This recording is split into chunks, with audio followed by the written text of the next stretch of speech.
Hi, Advanced Algebra 2B guys. This is the fourth day of Algebra Review Notes for Tuesday, September 11th. Today in class we worked on solving systems of equations graphically, so this is just a little bit of review.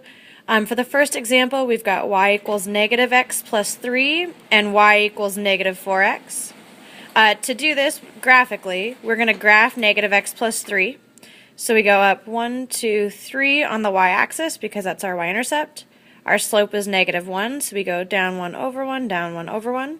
So this is our line negative x plus 3.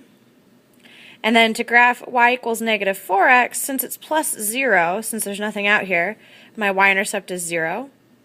And then my slope is negative 4, so I go down 1, 2, 3, 4 over 1. There's that point. And then I can also go up 4 and back 1 to get that point.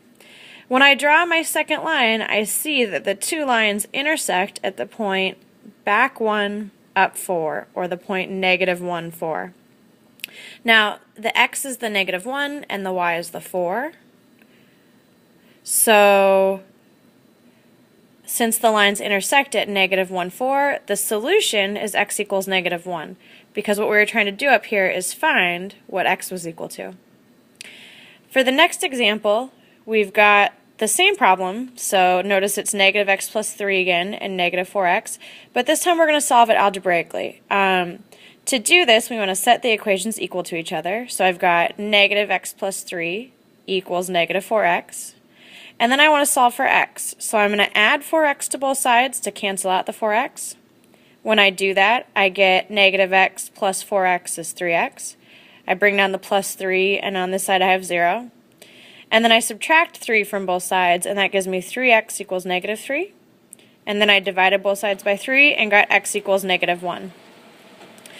Tomorrow in class, we're also going to be solving systems of equations algebraically using the elimination method.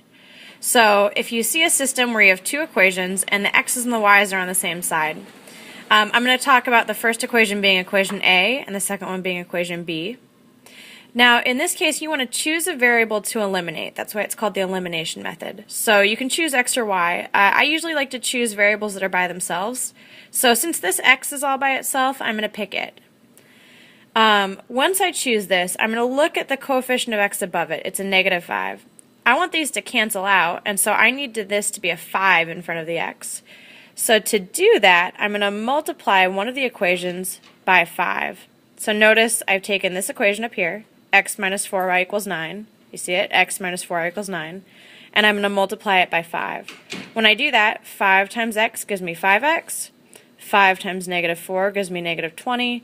9 times 5 gives me 45. And then if you notice, I've brought equation A down. So do you see where the negative 5x comes down here, the negative y here, and the negative 3? Now I'm going to add these together. So 5x and negative 5x cancel out. They eliminate, which is why it's called the elimination method. Negative 20y and negative y give me a negative 21. 45 and negative 3 give me a 42. And notice here that I no longer have an x in the equation because the x is canceled out. So then after that, I just want to get this equation, I want to solve for y. So when I solve for y, I've got negative 21y equals 42. I divide both sides by negative 21, and I get y equals negative 2.